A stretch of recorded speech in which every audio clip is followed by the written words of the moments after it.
Salut à tous, Kwame Sport, j'espère que vous allez bien, peu importe l'heure et l'endroit où vous regardez cette vidéo. Avant de commencer, cliquez sur like, abonnez-vous et activez la cloche de façon à être tenu au courant quand je posterai de nouvelles vidéos. Je suppose que vous avez suivi les sports de combat ce week-end, surtout la boxe anglaise. Tout s'est passé du côté de l'Angleterre. Absolument tout ce qu'il y avait à voir était de ce côté-là. On a eu Joe Joyce contre Derek Chisora et on a aussi eu Tony Yoka contre Amin Bousseta. Le combat entre Derek Chisora et Joe Joyce s'est soldé par une victoire par décision unanime de Derek Chisora. Et de l'autre côté, Tony Oka a gagné avant la limite. Je ne sais plus si c'est arrêt de l'arbitre ou si le coin d'Amin Bousseta a tout simplement abandonné. Mais en tout cas, il a gagné et c'est pas allé jusqu'au bout. Et Tony Oka met fin à une série de défaites. Il avait perdu 3 fois d'affilée, une fois contre Bakolé, une fois contre Takam et une fois contre Riyad Meri. Là, ça y est, il a mis fin à ça. Il est de retour. Euh, enfin, les victoires. Il a enfin une victoire, voilà. Par contre, euh, Derek Chisora, lui, bon, il avait gagné son précédent combat contre Gerald Washington. Là, il a encore gagné. Ça lui fait 2 victoires d'affilée. Mais par contre, Joe Joyce, lui, il avait gagné son précédent combat, mais il sortait d'une série de 2 défaites consécutives des mains de Big Bang Zhang. Il avait pris 2 KO par Zhang. Et là, il avait gagné son précédent combat. Et là, il vient de reperdre contre Derek Chisora. Ce qui fait qu'il est sur une série de 3 combats, de 4 combats, avec 3 défaites, dont 2 par KO, et une victoire. Ce qui n'est pas bon du tout. Mais bon. Et en plus de ça, monsieur a quasiment 40 ans, donc c'est, appelons un chat, c'est presque la fin pour lui. Et on dirait que depuis son combat contre Zeng, il a pris son âme, on dirait. Autant il avait des défauts comme le manque de vitesse, etc. Mais il arrivait quand même à faire quelque chose. Mais là, contre Derek Chisora et même contre Zeng, on a clairement vu que déjà que sa défense n'était pas très bonne. Mais là, contre Derek Chisora, il a réussi à plus ou moins exposer ça aussi. Enfin, même pas plus ou moins, il a exposé ça aussi, puisqu'il a réussi à l'envoyer au sol. Et je pense que Je pense que ce sera un bon combat. Après, c'est pas nécessaire que ça se passe tout de suite maintenant. Mais je pense qu'il devrait y avoir un rematch entre Joe Joyce et Tony Oka. Pour ceux qui ne savent pas, Joe Joyce et Tony Oka se sont rencontrés 2 fois en amateur. Enfin, 2 fois qu'on peut trouver sur YouTube. Après, il y a peut-être eu d'autres combats.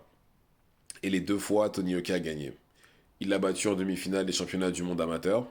Et il l'a battu à la finale des Jeux Olympiques de Rio en 2016.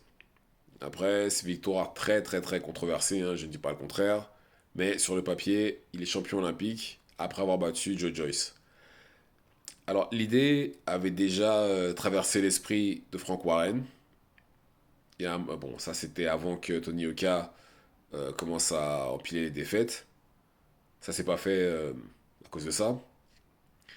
Mais maintenant, théoriquement, j'ai envie de dire, ils sont quasiment au même stade.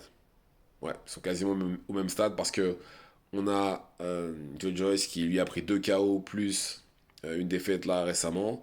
Tony Oka a perdu 3 fois d'affilée et là il vient de gagner son dernier combat.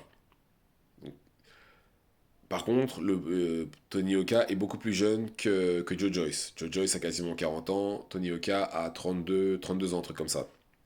Il est même bien jeune pour la catégorie, donc c'est un combat qu'il faudrait faire en 2025. De toute façon, il n'y a pas le choix. Je pense pas que les deux vont combattre, surtout Joe Joyce. Je pense pas qu'il va combattre tout de suite. Et pour Tony Oka, ce serait mieux qu'il prenne oui, peut-être 1 ou 2 personnes en plus. Et que ce soit en Angleterre, bien entendu. De façon, bon, bien entendu que ce soit un plus gros combat. Parce que là, c'était un petit combat contre Amin Bousseta. En même temps, vu le profil d'Amin Bousseta, qui sortait de 6 défaites consécutives, un truc comme ça. Et Tony Oka, de son côté, lui, qui n'avait pas gagné de combat depuis un moment, donc, et qui n'est pas connu non plus qui n'est pas connu en Angleterre. Donc forcément, il ne pouvait pas non plus avoir la plus grande salle de la Terre, ni même, être... Si, oh, non, même sur une sous-carte, ça n'aurait pas été intéressant, parce que...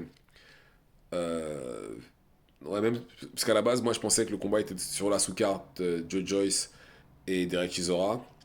Mais non, il a eu sa propre carte. Et même pour un combat sur une sous-carte, c'est pas intéressant de voir des combats où il y a un tel écart de niveau entre les combattants. Donc très franchement, il a bien fait d'avoir sa propre carte. Mais voilà, je pense que c'est un combat à faire. Ce qui permettrait aux deux justement de savoir qui finalement est le plus fort. Bon, même si sur le papier c'est Tony Oka, mais encore une fois, la finale de Rio est discutable.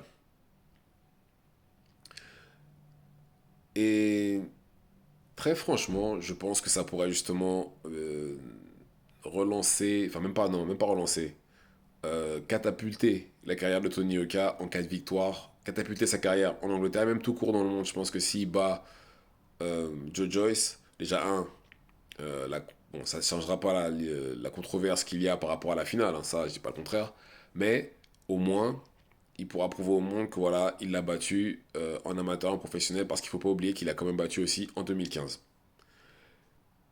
Et s'il bat Joe Joyce, il aura tous les yeux sur lui après. Les yeux, et sachant que tous les heavyweights, ouais, tous les heavyweights sont en Angleterre. Le top 10 quasiment, c'est que des Anglais.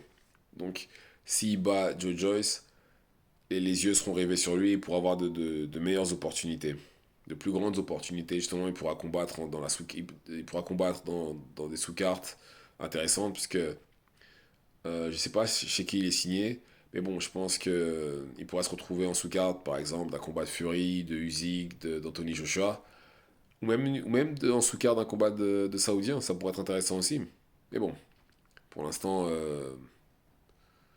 on va se contenter de ce qu'on a là. Donc là, faut qu'il prenne Joe Joyce. Enfin, comme j'ai dit, faut qu'il prenne un ou deux combats avant et après il prend Joe Joyce.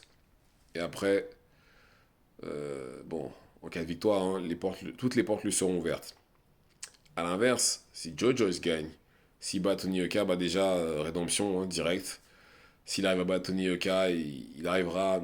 Je pense que ça lui permettra de se dire voilà, euh, que la controverse était bien réelle, que finalement il avait bien gagné, même si la médaille d'or est dans les mains de Tony Oka. Mais s'il gagne, ça pourrait peut-être. Ouais, je sais même pas si ça. Lui, dans son sens, par contre, je sais pas si ça pourrait l'aider, parce que je pense que Tony Oka, pour lui, ce serait plus. Maintenant qu'il a trois défaites, je pense pas que ça lui apporterait quoi que ce soit. Ouais, je pense. À part justement la satisfaction de se dire oui, je l'ai battu en pro, mais ça se limitera à ça en fait, contrairement à Tony Oka. Et je sais même pas si ça pourra lui rapporter beaucoup d'argent, enfin, la somme d'argent qu'il gagne en temps normal. Contrairement à Tony Oka qui, lui, c'est sûr et certain, qui va sûrement prendre beaucoup d'argent. Enfin, autant d'argent qu'en France, je pense. Mais bon, en tout cas, je pense que c'est une piste à exploiter pour lui. Derek Chisora, je pense pas que ce soit si intéressant que ça. Ouais, ce serait plus. J'irais plus Dillian White. Ouais, voilà, Dillian White, ouais, mais Derek Chisora, non, parce que il a quand même 13 défaites, même s'il a battu Joe Joyce là, hein. C'est pas intéressant, parce que là, on dira, oui, oui, mais il avait 40 ans, il avait 13 défaites, etc. Donc, pas intéressant. À l'inverse, euh, Dillian White, ça pourrait être intéressant aussi, mais la priorité serait Joe Joyce. Je pense vraiment que c'est lui qui. C'est vraiment la personne sur qui il devrait se concentrer. C'est peut-être triste, mais bon, là, il s'attaquerait clairement à un animal blessé. C'est aussi simple que ça. Un lion qui attaquerait, je sais pas, un éléphant ou un animal blessé sur le bord de la route qui le terminerait. C'est exactement ça. Parce que là, Joe Joyce, je sais pas, regardez ses. Oui, même pas. À partir du deuxième combat contre Zeng, regardez ses trois autres combats, c'est-à-dire le combat qu'il a eu, Zeng, le combat qu'il a eu entre celui-là et Derek Chisora. Et Derek Chisora, croyez-moi, on voit clairement la baisse de niveau. On la voit clairement. C'est dommage parce que Joe Joyce, il était vu comme le troisième ou quatrième, non, quatrième ou cinquième meilleur combattant dans la catégorie. Là, maintenant, depuis sa défaite contre Zeng, c'est plus ça du tout. Il est plus vu comme ça du tout, malheureusement. Mais bon, que voulez-vous, c'est la vie, hein. Après, on peut pas lui en vouloir non plus parce qu'il était pas obligé de prendre Zeng. Il me semble pas qu'il était obligé. C'est un risque qu'il a pris. Euh, Peut-être pas, je vais pas dire pour le public, mais c'est un risque qu'il a pris alors qu'il n'était pas obligé. Il aurait pu prendre quelqu'un d'autre ou tout simplement s'asseoir et attendre que la WBO lui donne le combat contre le champion, c'est-à-dire Usyk. Il aurait pu faire ça aussi, mais il a choisi de prendre Zeng. Il n'était pas obligé de le faire. Mais voilà. Voilà ce que je pense. Encore une fois, je pense que Joe Joyce contre Tony Oka, c'est un combat à faire en 2025. Dites-moi ce que vous en pensez dans les commentaires. Activez la cloche de façon à être tenu au courant quand je posterai de nouvelles vidéos. Et c'est tout pour moi. Ciao, ciao.